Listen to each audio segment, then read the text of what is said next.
Best health packages up to 80% discount. Tirumala Diagnostics.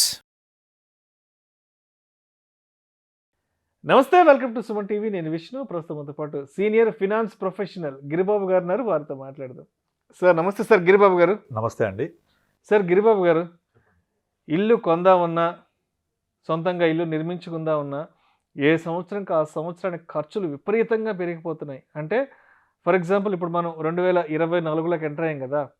సరే, 2024లో ఒక 50 లక్షల రూపాయలు పెట్టి ఇల్లు కట్టుకుందాం అనుకుంటాను, లేదంటే కొందాం అనుకుని బడ్జెట్ వేసుకుంటే అది నెక్స్ట్ ఇయర్కి ఒక 70-75 లక్షలు అయిపోతుంది. అంటే ఏ సంవత్సరంకి ఆ సంవత్సరానికి ఖర్చులు వ్యయాలు పెరిగిపోతూ ఉన్నాయి. మరి ఈ విపరీతంగా పెరిగిపోతున్న ఈ ఖర్చులు, ఈ వ్యయాల నుంచి మనం రిలీఫ్ పొందాలి అంటే ఏం చేయాలంటారు? నిజమండి మీరు చెప్పింది. నార్మల్గా ప్రతి ఒక్కళ్ళకు కూడా స్వంతింటి కళ అని ఒకటి ఉంటుంది.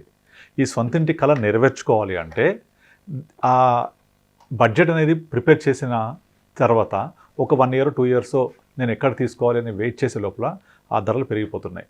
రీసెంట్గా నైట్ ఫ్రాంక్ అనే ఒక సంస్థ అఫోర్డబుల్ ఇండెక్స్ పేరుతోటి ఒక ఇండెక్స్ రిలీజ్ చేసింది. ఈ ఇండెక్స్ ప్రకారంగా ఇండియా మొత్తంలో అఫోర్డబుల్ హౌసెస్లో అందరికంటే కాస్ట్లీ ఉన్న నగరం హైదరాబాద్. దీంట్లో ఫస్ట్ ప్లేస్ ఆక్యుపై చేస్తుంది ముంబై. ఇది ఎలా డిసైడ్ చేశారంటే వాళ్ళు ఒక వ్యక్తి తన యొక్క నెల జీతంలో ఎంత పర్సంటేజ్ ఈఎంఐ కడుతున్నాడు అనే దాన్ని బట్టి వాళ్ళు డిసైడ్ చేశారనమాట. అలా monthly income versus EMI of the income ఇది తీసుకుంటే అన్నిటికంటే హైయెస్ట్ వచ్చేసి ముంబై. 51% వాళ్ళకు వచ్చే మంత్లీ ఇన్కంలో ఈఎంఐ వెళ్ళిపోతుంది. దీని తర్వాత సెకండ్ ప్లేస్ వచ్చేసి హైదరాబాద్ వచ్చేసి 30% of the monthly income is going towards EMI. 30% అంటే చాలా ఎక్కువ అండి. ఓన్లీ ఈఎంఐకి వెళ్ళిపోతే ఇంటి మెయింటెనెన్స్, నెలవారీ ఖర్చులు, పిల్లల ఎడ్యుకేషన్, వాళ్ళ వెకేషన్ లేదా life style expenses, what about the retirement, ఇవన్నీ కనుక లెక్కేసుకుంటే చాలా చాలా కష్టం. ఇప్పుడు అలానే మన జీతాలు పెరుగుతున్నాయా? లేదు. జీతమేమో పెరుగుదల హార్డ్లీ 5% 6% పర్ యానం. కానీ ఈ నైట్ ఫ్రాంక్ నివేదిక ప్రకారం ఈ ఖర్చులు సంవత్సరానికి 11% చొప్పున పెరుగుతున్నాయి. సో ఆ పెరిగే ఖర్చుల్ని మనము తట్టుకోవాలి అంటే ఇంట్లో సొంతిల్లు కళ నెరవేర్చుకోవడానికి చాలా కష్టమైపోతుంటుంది. సో నేను కిరాయి ఇంట్లో ఉంటే ఎంతకాలం కిరాయి కడుతూ ఉంటాం? మన ఇల్లు సొంతిల్లు అనే ఒక కళ ఎప్పుడు నెరవేరుతుంది? కనుక ఒక పక్క సొంతింటి కళ నెరవేర్చుకోలేక, ఒక పక్క పెరుగుతున్న ఖర్చులు తట్టుకోలేక సగటు మానవులు చాలా ఇబ్బంది పడుతున్నారు. సో దీనికోసం నేను ఒక సొల్యూషన్ చెప్తాను. ఇప్పుడు నార్మల్గా ఇప్పుడు ఎవరికైతే వాళ్ళ కెరియర్ స్టార్టింగ్లో అంటే ఫర్ ఎగ్జాంపుల్ ఒక 25-26 years వచ్చినప్పుడు వాళ్ళు ఎక్స్పెన్సెస్ తక్కువ ఉంటాయి జనరల్గా. అప్పుడే మ్యారేజ్ అయ్యి ఒక 30 years లైఫ్లోకి ఎంటర్ అయిన తర్వాత వాళ్ళ యొక్క ఎక్స్పెన్సెస్ ఎలా పెరుగుతున్నాయి, ఇన్కమ్ ఎలా వస్తుంది ప్లాన్ చేసుకొని సేవింగ్స్ అనేది మొదలుపెట్టాలండి. సేవింగ్స్ తప్ప వేరే ఆప్షనే లేదు. ఆ సేవింగ్స్ ఎక్కడ చేయాలి? ప్రొడక్టివ్ ఇన్వెస్ట్మెంట్ చేయాలి. అంటే సేవింగ్స్ అంటే ఫిక్స్డ్ డిపాజిట్ బ్యాంక్ కాదు, అది ఇన్ఫ్లేషన్ బీట్ చేయదు. కాబట్టి మ్యూచువల్ ఫండ్స్ వీళ్ళకు సరైన ప్రోడక్ట్ అవుతుంది.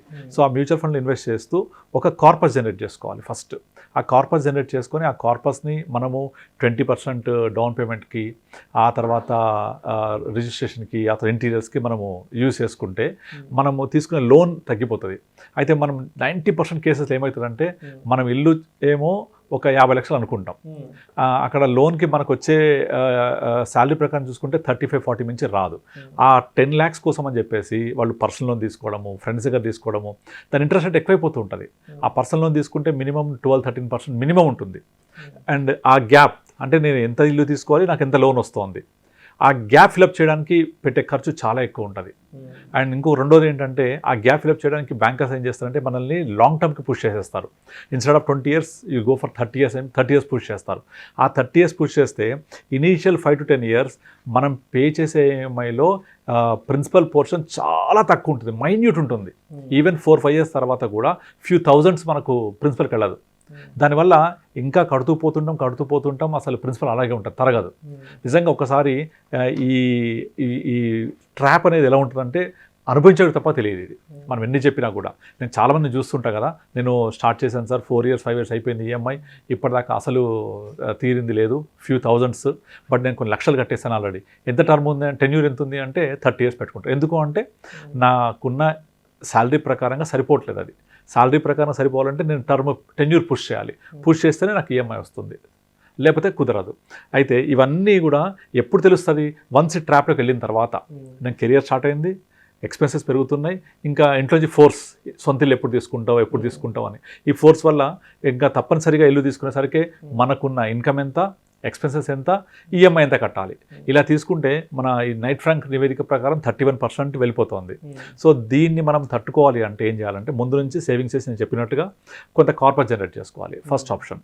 ఇది అయిపోయిన తర్వాత మనము ఏదైతే టెన్యూర్ పెట్టుకున్నామో అది 25 కావచ్చు, 30 కావచ్చు, ఆ టెన్యూర్కి ఎంతైతే పెట్టుకున్నామో, ఎంత ఈఎంఐ కొడుతున్నామో అందులో ఒక 10% అయినా సరే మనం కనీసం ఒక ఎస్ఐపి చేసేలాగా ప్లాన్ చేసుకోవాలి. అంటే ముందే అనుకోవాలి, నా ఈఎంఐ 30,000 ఉంది అంటే ఇంకొక 5,000 నేను ఎస్ఐపి యాడ్ చేయాలి. సో నా ఈఎంఐ 35,000 అనుకోవాలి.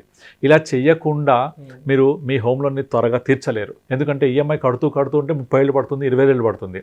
దాని బదులు కొంచెం యాడ్ చేయండి. ఎస్ఐపి యాడ్ చేస్తే power of compounding more than 12%, 15% returns కనుక జనరేట్ చేస్తే, ఒక ఎగ్జాంపుల్ చెప్తాను. ఇప్పుడు మీరు 30,000 రూపాయలు కనుక ఈఎంఐ కడితే అందులో 10% 3,000 రూపాయలు మీరు ఎస్ఐపి చేయండి. ఎగ్జాక్ట్లీ మీ టెన్యూర్ ఎంత పెట్టుకుంటే ఆ టెన్యూర్ అంతవరకు కంటిన్యూ చేయండి. టెన్యూర్ అయిపోయిన తర్వాత ఇక్కడ జనరేట్ చేసే కార్పస్ మీరు కట్టిన ఇంట్రెస్ట్కి సమానంగా ఉంటుంది. So you got back the interest. ఇది ఆప్షన్ 1. ఆప్షన్ 2 ఏంటంటే నేను 25 years పెట్టుకుంటాను, 30 పెట్టుకుంటాను, ఎప్పుడు ఉంటే అప్పుడు నేను కడుతూ పోతా అనుకుంటారు. కానీ ఒక ఇల్లు తీసుకున్న వ్యక్తి గృహప్రవేశం అయ్యి ఇంట్లోకి వెళ్ళి ఉన్న తర్వాత మినిమం ఒక 4-5 years వరకు కుషన్ రాదు, అంటే ఎక్స్ట్రా టాపప్ పే చేయడానికి. అంటే 4-5 years పాటు తినేస్తుంటారు ఇంట్రెస్ట్. అలా కాకుండా నేను ఇంకా ఈ మొత్తాన్ని ఇంకొక 10 yearsలోనే 50 years తీర్చేస్తా అని ఇక ఆ 10-15 years పాటు అన్ని కోరికలు చంపుకొని, అన్ని నోరు కట్టేసుకొని, ఎక్కడికి వెళ్లకుండా కడుతూ పోతూ ఉంటే కూడా 15 yearsలో కాదు. అందుకే ఏం చేయాలి, మన దగ్గర ఎంత బఫర్ ఉంటే అంత instead of paying home loan SIP చేయండి.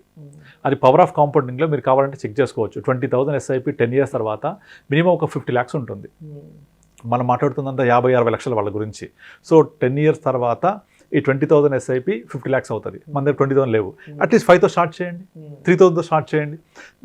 నెమ్మదిగా మనకు పొటెన్షియల్ పెరిగినా కొద్దీ, మనకి ఇన్కమ్ జనరేట్ అయిన కొద్దీ యాడ్ చేస్తూ పోతూ ఉంటే ఆటోమేటిక్గా కార్పస్ పెరుగుద్ది. అది తీసుకెళ్ళి మన లోన్ అంతా క్లియర్ చేయొచ్చు. మొన్న మనం 92,000 ఇన్కమ్ ఈఎంఐ కట్టే వ్యక్తి గురించి ఒక వీడియో చేసాం కదా, అది చూసి చాలామంది కాల్ చేశారు.